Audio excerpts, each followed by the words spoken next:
for the hardest-hitting show in talk radio. The true progressive voice since 2012. This is Southpaws.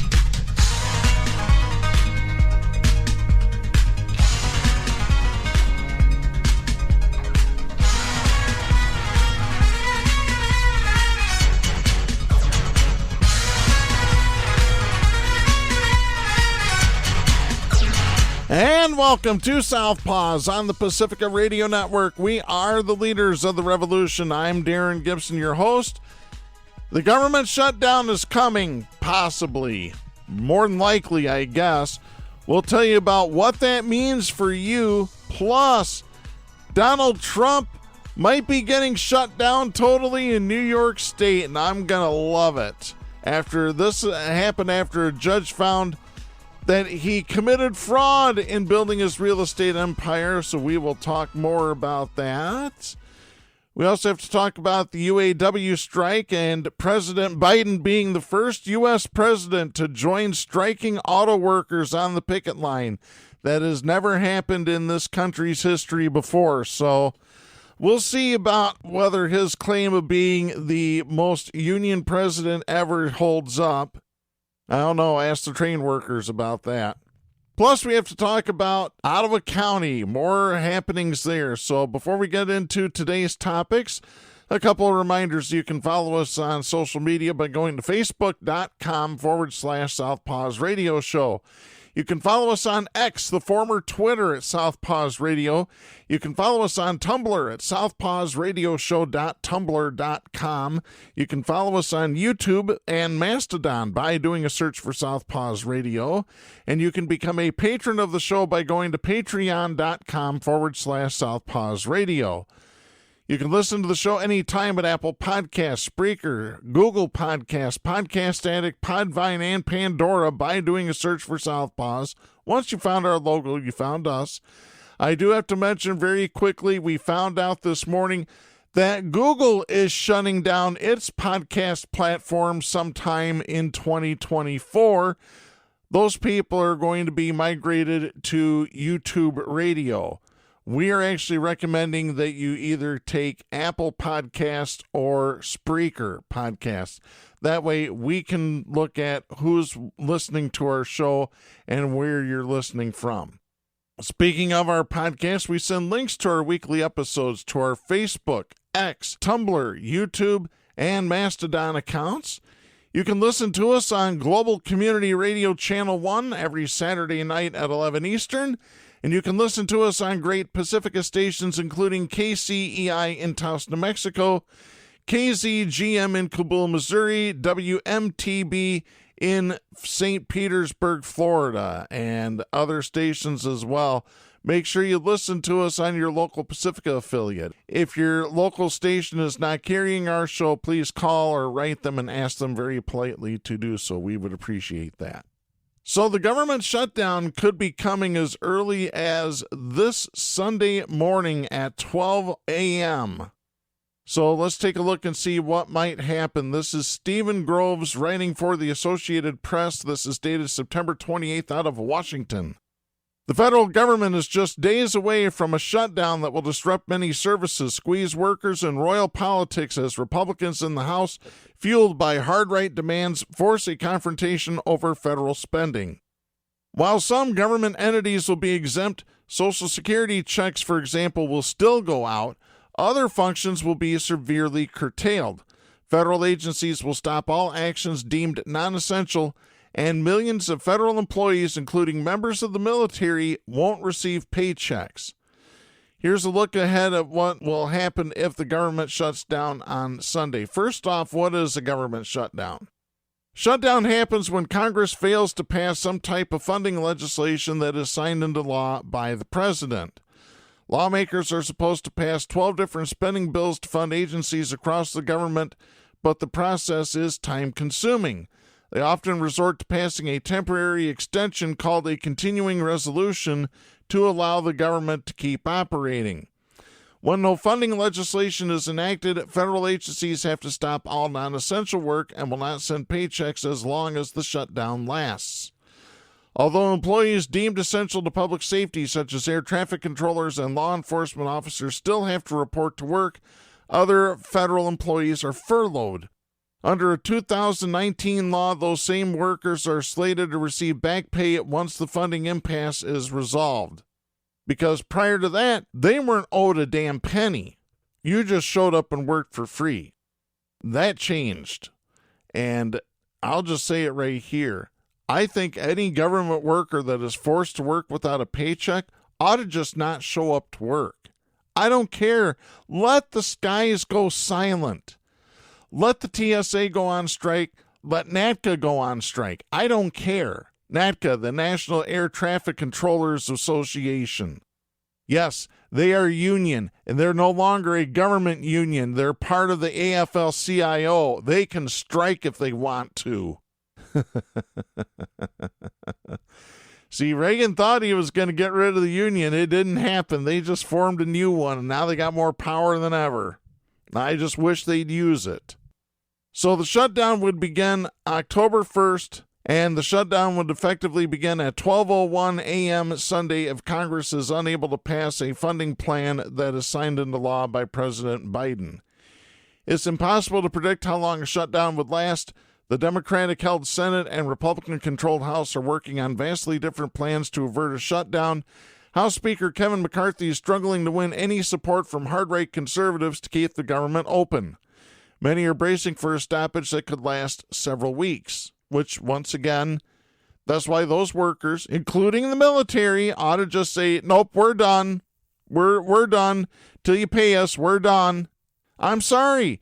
That's what it needs to come down to. You need to teach these right-wing maggots, evil, violent, conservative traitors a lesson. And that's the only way that they learn. They learn through being just as obnoxious as they are or more. That's the only way they learn. That's the only way they learn is you got to be more mean and nasty and violent to them as they are to others. Again, that's the only language they understand. A shutdown will affect millions of federal workers. They'll face delayed paychecks when the government shuts down, including 2 million military personnel and over 2 million civilian workers across the country.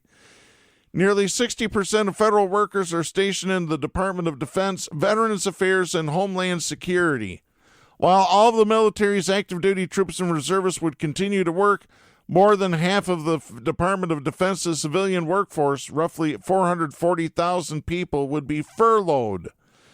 Across federal agencies, workers are stationed in all 50 states and have direct interaction with taxpayers, from Transportation Security Administration agents who operate security at transports to Postal Service workers who deliver the mail. U.S. Transportation Secretary Pete Buttigieg has said new training for air traffic controllers will be halted, and another 1,000 controllers in the midst of training will be furloughed. Even a shutdown that lasts a few days will mean the department won't hit its hiring and staffing targets for next year. Buttigieg said, quote, imagine the pressure that a controller is already under every time they take their position at work, and then imagine the added stress of coming to that job from a household with a family that can no longer count on that paycheck, end of quote. Again, that's why the air traffic controllers need to sit their asses home. You got to make this hurt for the Republicans. You need to put the pressure on these ultra-violent, right-wing, maggot Republicans. You really do, folks, and that's the only way they understand. When it hits hard to them, then they'll change. Beyond federal workers, the shutdown could have far-reaching effects on government services. People applying for government services like clinical trials, firearm permits, and passports could see delays. So it's going to affect a lot of conservatives. You want to get a gun, you're not going to be able to get a gun no more because there's not going to be anybody to run background checks. So you're not going to get a gun. Blame the Republicans. They're the ones causing this.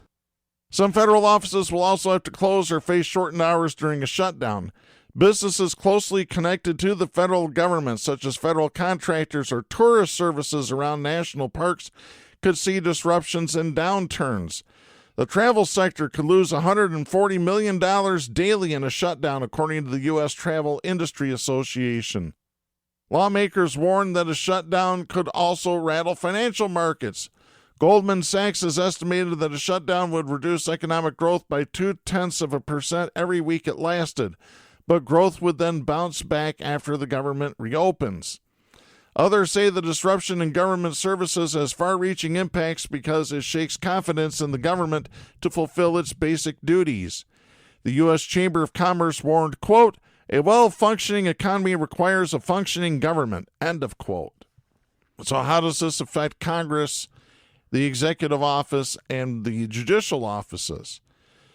Well, the president and members of Congress will continue to work. Of course, they'll get paid. However, any members of their staff who are not deemed essential will be furloughed.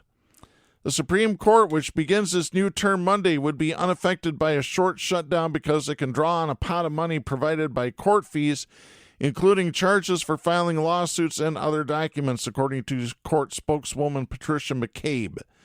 The rest of the federal judiciary also would operate normally for at least the first 2 weeks of October, according to spokesman Peter Kaplan. In a longer shutdown, the entire judiciary would not shut down, and decisions about what activities would continue would be made by each court around the country. The justices and all federal judges would continue to be paid because of the constitutional prohibition on reducing judges' pay during their tenure. That is according to the Congressional Research Service. Notably, funding for the 3 special counsels by Attorney General Merrick Garland would not be affected by a government shutdown because they are paid for through a permanent, indefinite appropriation, an area that's been exempted from shutdowns in the past. So that's one of the big things that Donald Trump is supportive of. He wants a clause in there to defund all of these investigations into his crooked orange ass. That means the 2 federal cases against Donald Trump, as well as the case against Hunter Biden, would not be interrupted. Trump has demanded that Republicans defund the prosecutions against him as a condition of funding the government, declaring it their last chance to act. Now, prior to the 1980s, lapses in government funding did not result in government operations significantly shuttering. But then U.S. Attorney General Benjamin Civiletti, in a series of legal opinions in 1980 and 1981, argued that government agencies cannot legally operate during a funding gap. Federal officials have since operated under an understanding they can make exemptions for functions that are essential for public safety and constitutional duties. Since 1976, there have been 22 funding gaps, with 10 of them leading to workers being furloughed. But most of these significant shutdowns have taken place since Bill Clinton's presidency, when then Speaker Newt Gingrich and his conservative House majority demanded budget cuts. Yeah, budget cuts for the poor people, not for the rich. Take a look at history, folks. The longest government shutdown happened between 2018 and 2019 when Donald Trump and congressional Democrats entered a standoff over his demand for funding for a border wall. The disruption lasted 35 days through the holiday season, but was only a partial government shutdown because Congress had passed some appropriations bills to fund parts of the government. It is the responsibility of Congress to fund the government. The House and Senate have to agree to fund the government in some way, and the president has to sign the legislation into law. The two sides are deeply entrenched and nowhere near reaching a deal to avert a shutdown. But if the shutdown lasts for weeks, pressure will build to end the impasse, particularly if active duty military members miss pay dates on October 13th or November 1st. If the wider public starts seeing disruptions in air travel or border security as workers go unpaid, it will further goad Congress to act. Congress often relies on a so-called continuing resolution to provide stopgap money to open government offices at current levels as budget talks are underway. Money for pressing national priorities, such as emergency assistance for victims of natural disasters, is often attached to a short-term bill. But hardline Republicans say any temporary bill is a non-starter for them. They are pushing to keep the government shut down until Congress negotiates all 12 bills that fund the government, which is historically a laborious undertaking that isn't resolved until December at the earliest. Again, because Republicans don't know what they're doing in there. They're idiots. You have idiots, just like in Ottawa County, Michigan. You have the idiots in control and they don't know what they're doing. And it affects everybody else. It hurts everybody else. Trump, who is Biden's top rival heading into the 2024 election, is urging on the Republican hardliners. If they're successful, the shutdown could last weeks, perhaps even longer. So, how would that affect you personally if you receive government services? I have this story. This is Wyeth Grantham Phillips writing for the Associated Press. This is dated September 27th out of New York City. With gridlock persisting in Washington, a government shutdown is looking more and more likely ahead of Saturday night's deadline. And then they keep on talking about the military, et cetera, et cetera. Let me skip a little bit. A handful of federal programs that people nationwide rely on every day could also be disrupted.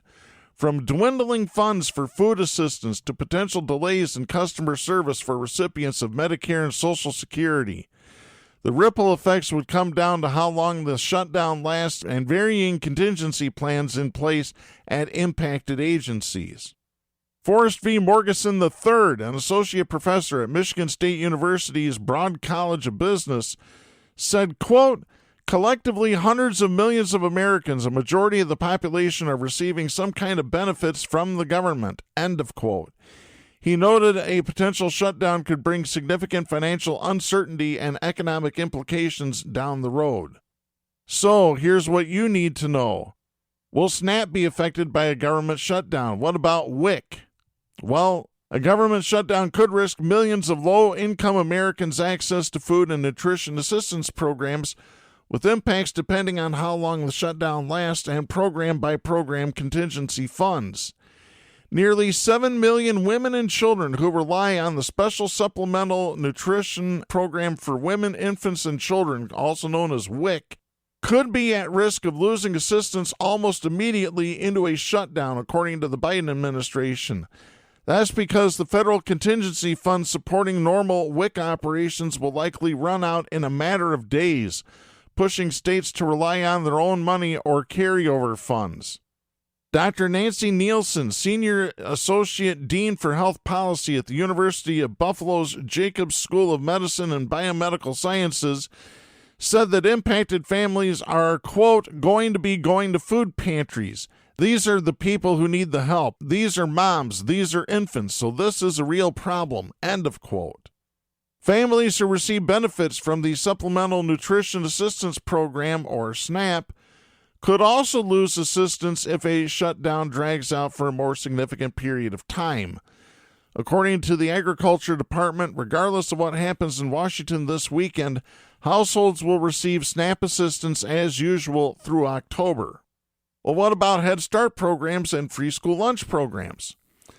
Well, the Head Start program serving more than 10,000 disadvantaged children would immediately lose federal funding, although they might be able to stave off immediate closure if the shutdown doesn't last long.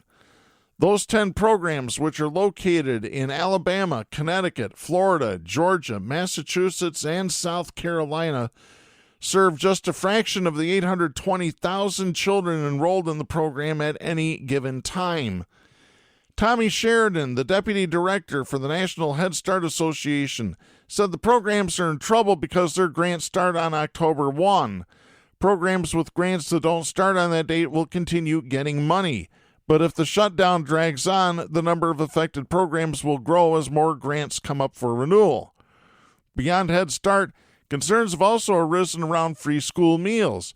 But the Agriculture Department says it does not anticipate any immediate issues with federal child nutrition programs, including school meals, because support for these programs is provided in part by a permanent and mandatory funding authority.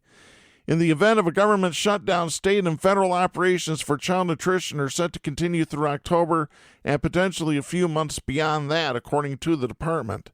But the department would not be able to support these programs for the full year without appropriations.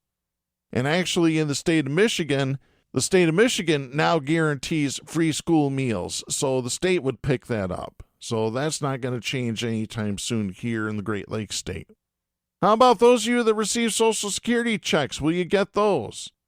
Well, regardless of what happens in Washington this weekend, Social Security and Supplemental Security income recipients will continue to receive payments. But response times for people with issues could be delayed due to furloughs.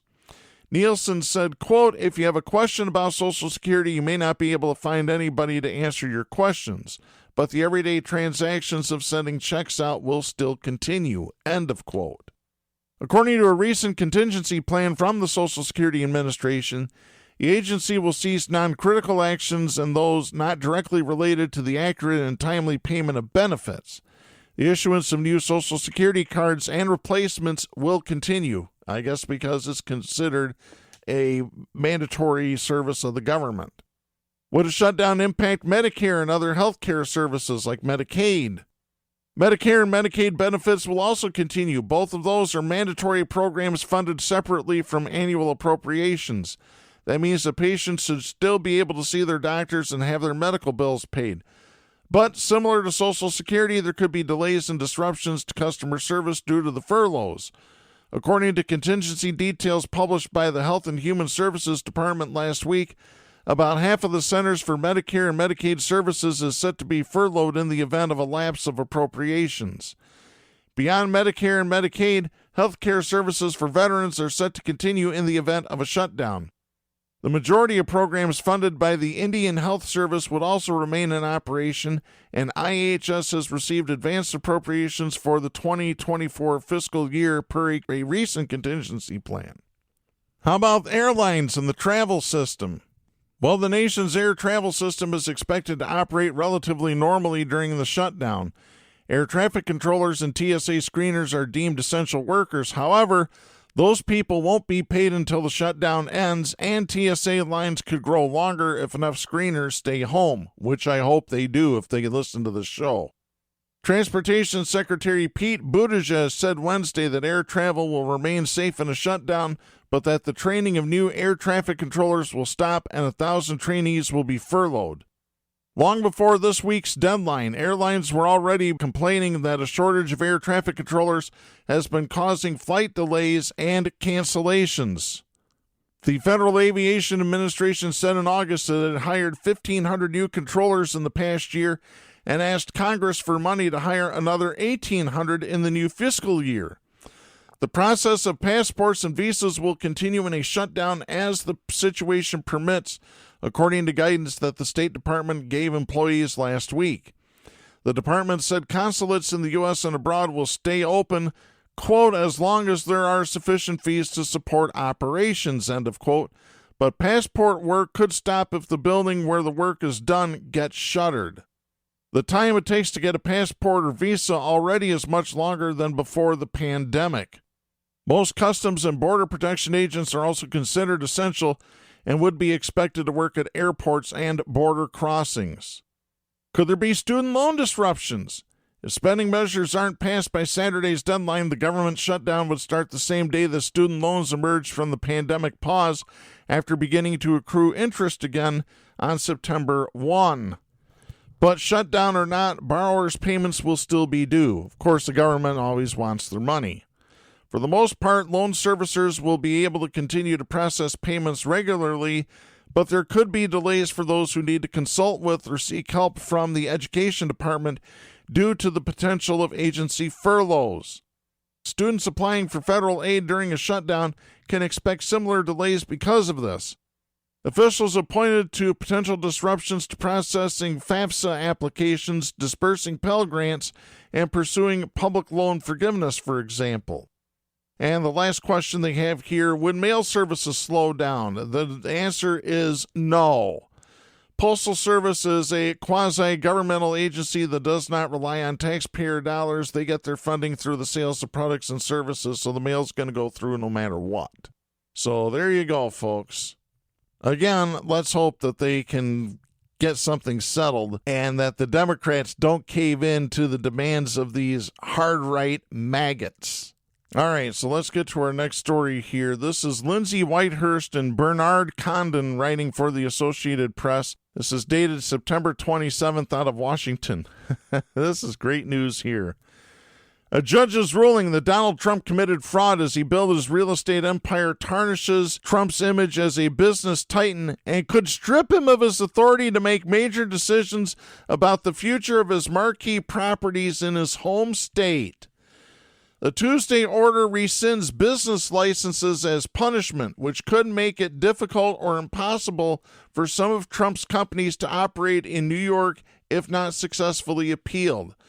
Trump's attorney vowed to appeal, calling the decision un-American and part of a campaign to thwart his second bid for the presidency. Yeah, right. No, what that's called is justice. Here's some of the key points of the case and what happens next. Judge Arthur Engeron found in a lawsuit brought by the New York Attorney General that Trump and his company massively overvalued his assets, creating a fantasy world on the financial statements he gave to banks and others. The judge found that Trump's Florida Mar-a-Lago club, for example, was overvalued on one financial statement by as much as 2,300%. Trump also lied about the size of his Trump Tower penthouse apartment, claiming it was nearly 3 times its actual size and worth $327 million, according to the ruling. The judge wrote that discrepancy from a real estate developer describing his longtime home, quote, can only be considered fraud, end of quote. The Attorney General argued that the exaggerated picture of Trump's wealth could have gotten him more favorable loan terms or lowered insurance costs. The judge rejected Trump's contention that a disclaimer on the financial statements absolved him of any responsibility to verify they were truthful. So in other words, Trump's trying to say, oh, I had this little clause here saying I'm not liable. Well, guess what, buddy? You are liable. Yeah. Under the ruling, limited liability companies that control some of his key properties, such as 40 Wall Street, will be dissolved and authority over how to run them handed over to receivers. The judge's order, if not successfully appealed, could mean Trump would no longer have any say in who to hire or fire, who to rent office space to, whether to pay back loans or take on new ones, essentially make any decision. Lisa Renee Pomerantz, a lawyer in Bohemia, New York, who has helped businesses establish LLCs in the state, said canceling certificates is a significant order because you can't operate without them. Pomerantz said, quote, their right to conduct business has been revoked. He just lost control of these entities, end of quote. This is great news. I love this. Importantly, the ruling also removes one of the bedrock protections of business suggested by the words limited liability themselves, forcing lenders and other creditors, like victors in a legal judgment, to only go after assets and cash held by the business, not the owner's stock and cash and other holdings. Will Trump's properties be sold off? Well, it's unclear at this point. Engeron tabled a discussion of whether just a step was required by his order when asked by Trump's lawyers Wednesday, responding, quote, I'm not prepared to issue a ruling right now, end of quote. What is clear, though, is that it is unusual for such valuable LLCs containing office buildings and other properties to lose business licenses, so trustees might not be inclined to make such a drastic move. And they're unlikely to feel pressure to sell from lenders if they are still getting paid. Sorting out who gets what from the proceeds of a sale would be a logistical nightmare if other claimants to Trump properties come forward, according to Thomas. That group could include the Attorney General herself if she wins on her other counts and Trump has to pay a fine. If the trustees do decide to sell, Trump will get the cash from whatever is left after paying off his creditors. The Trump Organization owes $100 million on Trump Tower. Lenders to 40 Wall Street, Trump's most valuable skyscraper, were owed more than $125 million earlier this year. So what happens next? The judge will also weigh a possible $250 million in penalties and some remaining claims in a non-jury trial slated to start October 2nd. Will Thomas, an assistant professor of business law at the University of Michigan, said that still the ruling on one count during what's known as the summary judgment phase could prove the most significant outcome of the case. Thomas said, quote, This first count, even though it is easier in some respects from the other counts, it lets one of the biggest remedies kick in. We're going to stop you from doing business. This is one of the worst outcomes you can get. End of quote. Oh, this is beautiful. Barring a successful appeal, Thomas said he doesn't see how the Trump organization can avoid losing control of his LLCs containing entities such as 40 Wall Street, Trump Tower, and an estate outside New York City called Seven Springs. One strategy, establishing new LLCs in another state, is nearly impossible with legal claims such as a lien by a creditor or, in this case, a judge's ruling. Thomas said, quote, "If someone is coming after your house, you can't sell it to me for $1 and have me sell it back to you after your creditor goes away. You're going to run into what's called fraudulent transfer." End of quote. Beautiful. This is great. I love this. This is wonderful. The chickens have come home to roost, Donald John Trump. It's about damn time. In fact, Trump was accused by the Attorney General of already trying to do that when he set up a Delaware company last year. A Trump lawyer denied any improper intention with the move, but Engeron was worried enough to appoint an independent monitor, Barbara Jones, to watch over Trump's company, a role she retains under Tuesday's ruling. This all started because New York Attorney General Letitia James filed a civil lawsuit against Trump and the Trump Organization last year. She accused them of padding his bottom line by billions of dollars by routinely inflating the value of assets, including skyscrapers, golf courses, and Mar-a-Lago. The case came after Manhattan prosecutors declined to bring criminal charges over the same conduct. Trump's lawyers had asked the judge to throw out the case, arguing that there wasn't any evidence that the public was harmed, and many of the allegations in the lawsuit were barred by the statute of limitations. In a series of statements on his Truth Social's media site, Donald Trump insisted his company had, quote, done a magnificent job, end of quote, and the decision, quote, horrible and un-American, end of quote. Once again, this is what justice looks like, folks. Justice. According to a post on X, formerly known as Twitter, his demon spawn, Eric Trump, said that his father's claims about Mar-a-Lago were correct, and the property is, quote, speculated to be worth well over $1 billion, end of quote. Now, I wouldn't buy it for a penny. $1 billion, my ass.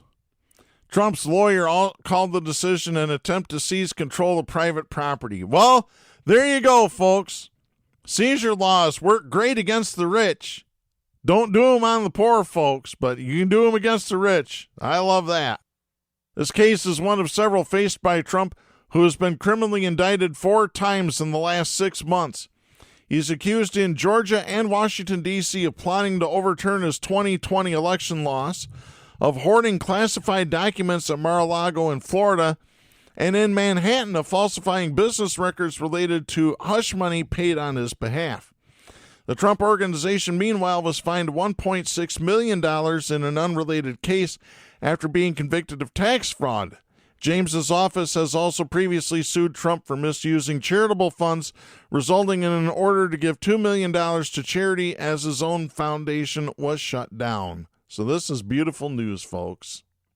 I can't wait to see what happens next to Donald Trump. I hope he goes to prison. Let's go ahead to some good news.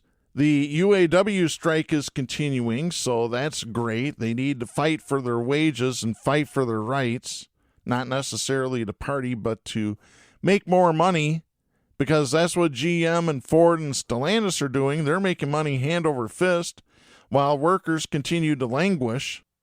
This story is by Seungmin Kim, Tom Krisher, and Chris Majarian, writing for the Associated Press. This is dated September 26th, out of Van Buren Township, Michigan. Now, the striking workers had a special guest just this week. President Joe Biden grabbed a bullhorn on the picket line Tuesday and urged striking auto workers to stick with it in an unparalleled show of support for organized labor by a modern president. Donning a union ball cap and exchanging fist bumps, Biden told United Auto Workers strikers that, quote, "You deserve the significant raise you need," end of quote, as he stopped in the Detroit area just a day ahead of a planned visit by Donald Trump, the Republican frontrunner. At a General Motors parts distribution warehouse, workers chanted, "No deals, no wheels," as Biden arrived at the facility, which is one of several facilities targeted in a widening strike that is now in its second week. They also chanted, "No pay, no parts." Despite concerns that a prolonged strike could undermine the economy, particularly in the crucial battleground state of Michigan, the Democratic president encouraged workers to keep fighting for better wages at a time when car companies have seen rising profits. Asked if UAW members deserved a 40% raise, one of their demands over the course of the negotiations, Biden said, quote, "Yes, I think they should be able to bargain for that," end of quote. There you go. He has repeatedly argued that auto companies have not gone far enough to meet union demands, especially after making concessions in the wake of the 2008 financial crisis. He said, quote, "The fact of the matter is that you guys, the UAW, you saved the automotive industry back in 2008. You made a lot of sacrifices. You gave up a lot, and the companies were in trouble. Now they're doing incredibly well, and guess what? You should be doing incredibly well," end of quote. He's got that right. The White House said Biden was the first modern president to visit a picket line, a sign of how far he's willing to go to cultivate union support as he runs for re-election. Yeah, because he knows he screwed up the train workers' strike. He knows that. And I'm still pissed at Biden about that. By the way, guess who showed up at the UAW strikes the week earlier? The guy that should be president. Senator Bernie Sanders, Independent Vermont. That's the man that should be the president of the United States, because he'd fix it all, folks. He'd fix everything. Lawmakers often appear at strikes to show solidarity with unions, and Biden joined picket lines with casino workers in Las Vegas and auto workers in Kansas City while seeking the 2020 Democratic presidential nomination. But sitting presidents who have to balance the right of workers with disruptions to the economy, supply chains, and other facets of everyday life have stayed out of the strike fray until Biden. Unimpressed, Trump called Biden's visit, quote, "nothing more than a PR stunt from crooked Joe Biden to distract and gaslight the American people from his disastrous Bidenomics policies that have led to so much economic misery across the country," end of quote. Yeah. No, Donnie, little orange penis, you're the one that gaslights, because that's all that conservatives do. They deflect, and then they gaslight. They deflect, and then they gaslight. That is the truth, folks. And I'll continue saying it until the end of this show. They deflect, and then they gaslight. The president spent less than a half hour at the Willow Run Parts Distribution Warehouse, where he was joined by UAW President Shawn Fain, who rode with Biden in the presidential limousine to the picket line. Fain, who described the union as engaged in a kind of war against corporate greed, said, quote, "Thank you, Mr. President, for coming to stand up with us in our generation-defining moment. We do the heavy lifting, we do the real work, not the CEOs," end of quote. Yeah, you got that right. Labor historians said they cannot recall an instance when a sitting president had joined an ongoing strike, even during the tenures of ardent pro-union presidents such as Franklin Delano Roosevelt and Harry Truman. Theodore Roosevelt invited labor leaders alongside mine operators to the White House amid a historic coal strike in 1902, a decision that was seen at the time as a rare embrace of unions as Roosevelt tried to resolve the dispute. Biden's visit to the picket line was the most significant demonstration of his pro-union bona fides, a record that includes vocal support for unionization efforts at Amazon.com facilities and executive actions that promoted worker organizing. He also earned a joint endorsement of major unions earlier this year and has avoided Southern California for high-dollar fundraisers amid the writers and actors strikes in Hollywood. The United Farm Workers announced their endorsement of Biden on Tuesday, calling him, quote, an authentic champion for workers and their families regardless of their race or national origin, end of quote. Biden's campaign manager, Julie Chavez Rodriguez, is the granddaughter of Cesar Chavez, the union's co-founder. The UAW has not endorsed Biden. Asked about that after landing in Michigan, Biden told reporters, quote, I'm not worried about that, end of quote. Fain later said that any endorsements would come later, adding, quote, we've got to get good contracts first and we'll work out those things down the road, end of quote. At least one warehouse worker on the picket line was not swayed by the visit. Curtis Cranford, who has 38 years with General Motors, was happy that Biden visited, but said it wouldn't necessarily deter him from voting Republican in 2024. This scab said, quote, I think it means a lot. It should hopefully put some pressure on the company. The White House is behind us, end of quote. Still, he said he and many union members disagree with Democrats on securing the borders, abortion, and other issues. And he said both Trump and Biden were too old for the job. Well, like I said, a union worker who supports conservatives is no better than a scab. You heard it here first. You'll continue to hear it here only on this show. You won't hear it on Tom Hartman. You won't hear it on Stephanie Miller. You'll hear it here, only here, the home of actual union workers. This show. My dad was a union carpenter. My oldest brother is a retired International Union of Operating Engineers employee. My middle brother, unfortunately, who's now a Trump supporter, was a member of the Laborers Union. When he went to work for the U.S. Postal Service, he was a member of the American Postal Workers Union. I was a member of the APWU during my time there as well. Unions get support on this show. They get real, true, actual support, and they'll get called out if they do the right thing. I've called out the Carpenters Union in the past for supporting Rick Snyder when he ran for governor back in 2010. Because guess what? Those union leaders, they sold us out. Like I said at the time, if my dad was still alive, he'd be driving down to region headquarters with a baseball bat cracking heads. Sorry, you don't support Republicans. You don't support conservatives if you're in a union. That's cutting your own throat. That's opening up the gate to the wolf in sheep's clothing. Do you understand this, you scabs that hide behind union cards? Because that's what you are. If you're a union member and you support Republicans or conservatives, you're no better than scabs. Let me continue. Biden and other Democrats are aggressively touting the president's pro-labor credentials as Trump works to make inroads in critical swing states where unions remain influential, including Michigan and Pennsylvania. Biden is leaning on his union support at a time when labor enjoys broad support from the public, with 67% of Americans approving of labor unions in an August Gallup poll. The UAW strike, which expanded into 20 states last week, remains a dilemma for the Biden administration since a part of the workers' grievances include concerns about a broader transition to electric vehicles. The shift away from gas-powered vehicles has worried some auto workers because electric versions require fewer people to manufacture, and there is no guarantee that factories that produce them will be unionized. Adrian Mitchell, who works at the GM Parts warehouse, said Biden would be better for the middle class than Trump, adding, quote, he supports the people in regards to coming out here showing solidarity with the UAW workers. He's always been for the middle class. I can't speak about Trump, end of quote.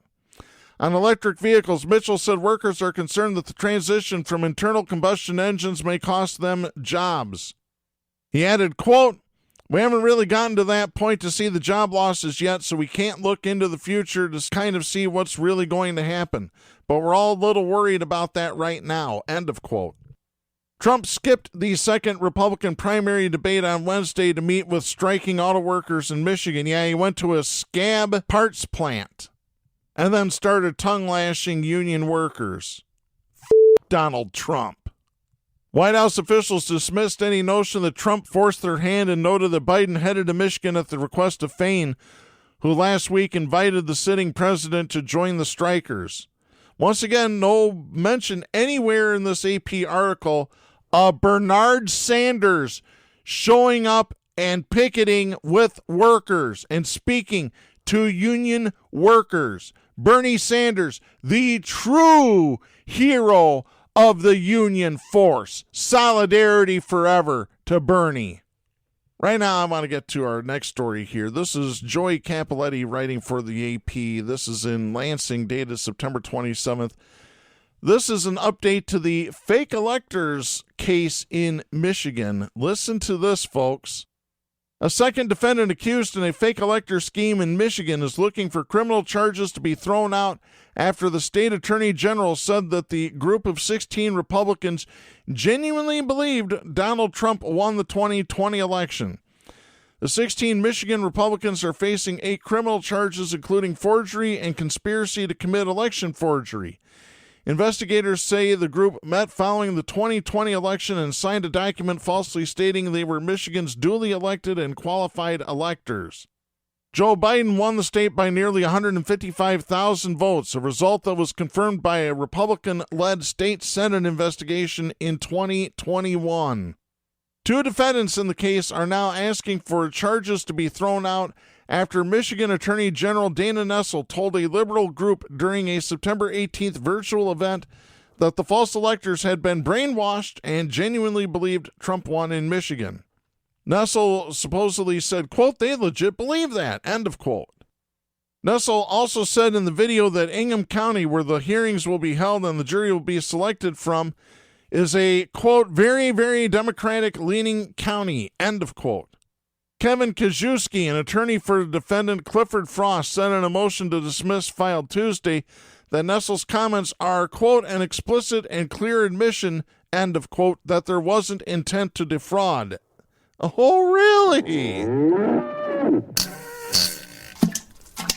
Kajewski told the Associated Press that he expected the motion to be taken up at a previously scheduled October 6th hearing. An attorney for another accused fake elector, Mary Ann Henry, also filed a motion to dismiss Tuesday and said that the Attorney General's comment should, quote, nullify the government's entire case, end of quote. No, it shouldn't. No, it shouldn't. Danny Wimmer, a spokesperson for Nessel's office, said in response to a request for comment that the office, quote, will respond to the motion in our filings with the court, end of quote.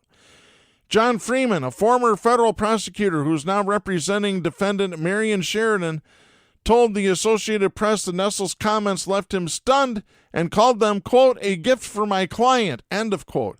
He said he's still evaluating whether to file a motion to dismiss the charges. The intent behind the defendant's actions will be at the center of the case, according to Tom Leonard, former Michigan Assistant Attorney General.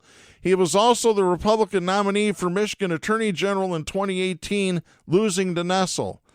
Leonard said, quote, I don't think there's any argument that the action was there. The question is, what did these defendants intend to do when they showed up and signed those documents?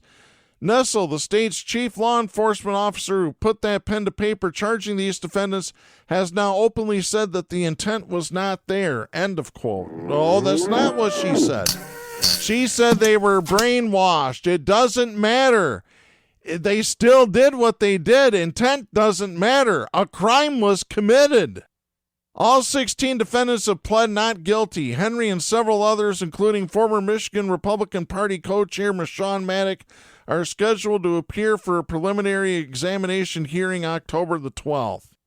And depending on what day of the week that is, I might have to go to that. Throw the book at all of them. Put them all under the jail. All of them. All of them. All right, let's go ahead to Ottawa County. First, we have an update to a story that we talked about during the pandemic.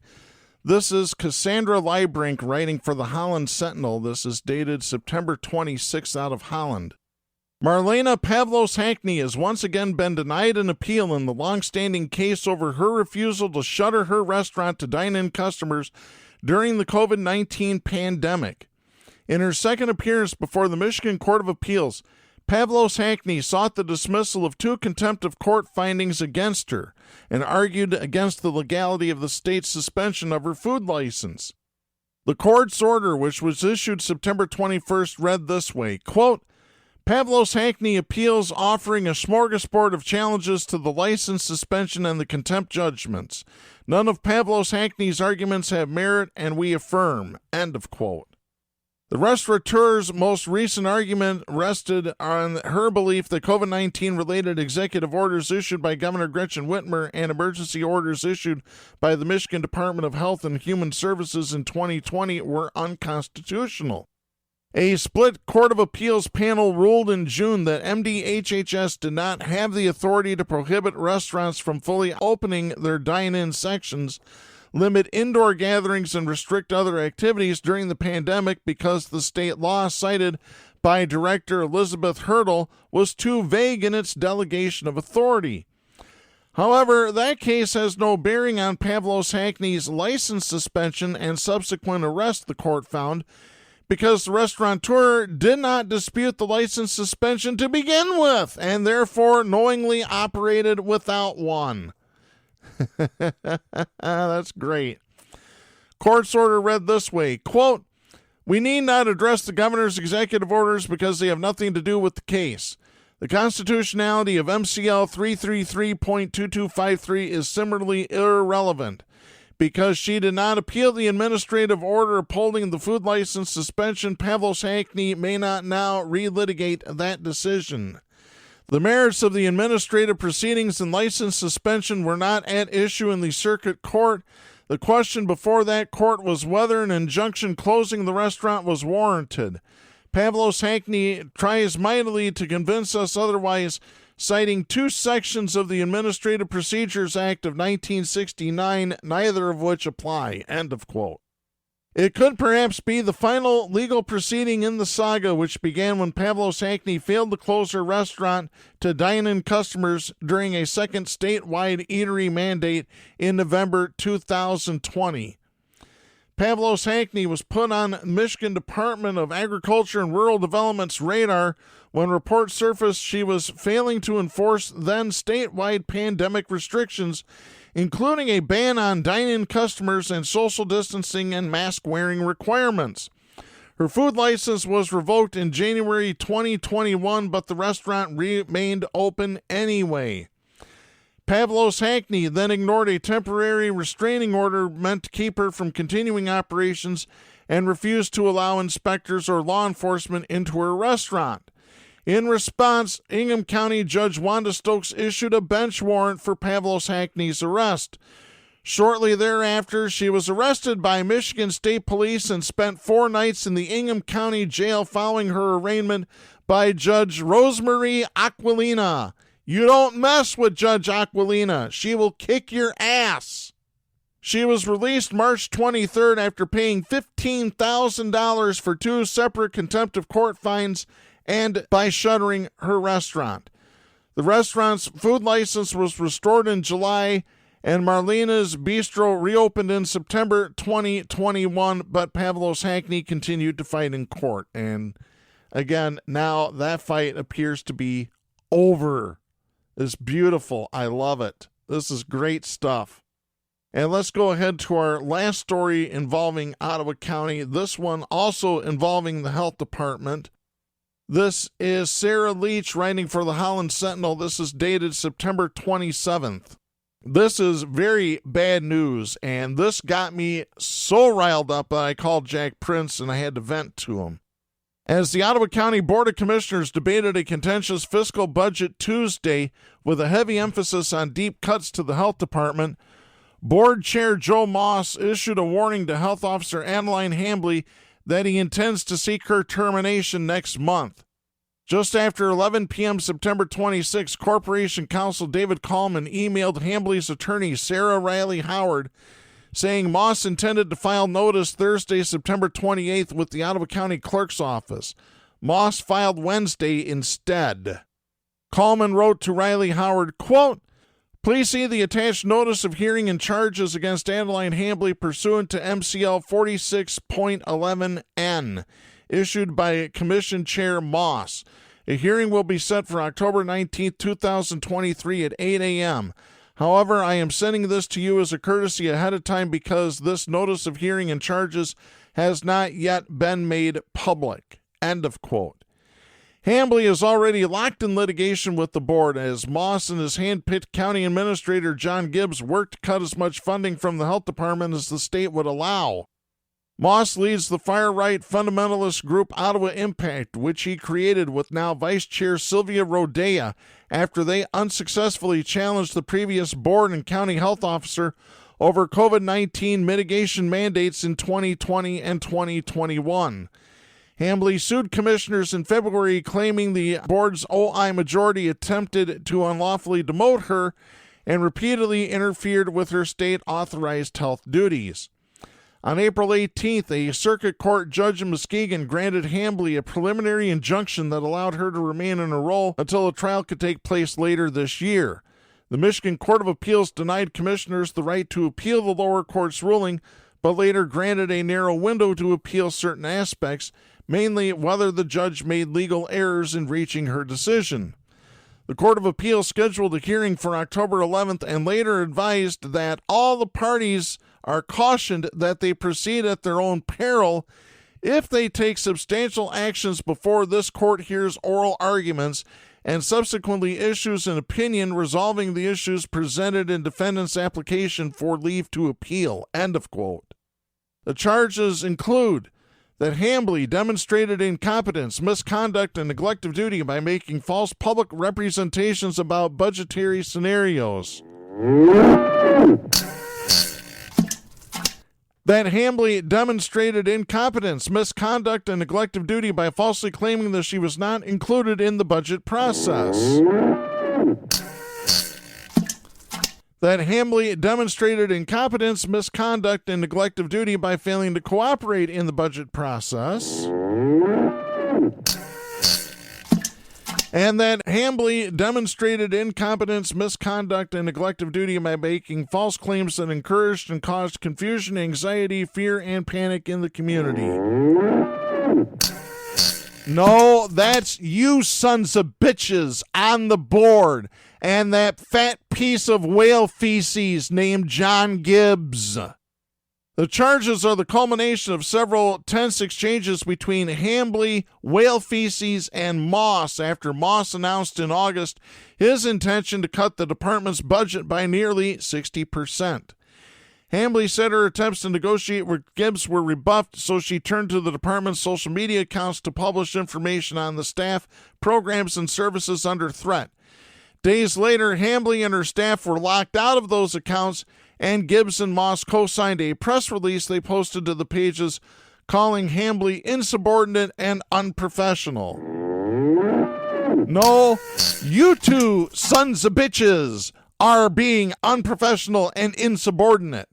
As a matter of fact, I'm being insubordinate right now, and I hope John Gibbs, that fat piece of whale feces, and Joe Moss decide to try and do something about it. I tell you what, I gotta quit. I really do. I hate these people. I absolutely hate them to the inner core of my being because these people don't care about poor people. They don't care about people who are suffering. All they want to do is have control. They want to deflect and they want to gaslight. Deflect, gaslight, and have control. I'm Darren Gibson. That's it for next week. Thank you and have a good day. The stations that carry Southpaws do not necessarily share the opinions expressed on the show. Southpaws is protected by the First Amendment to the U.S. Constitution and is copyrighted by Big D Entertainment. All rights reserved.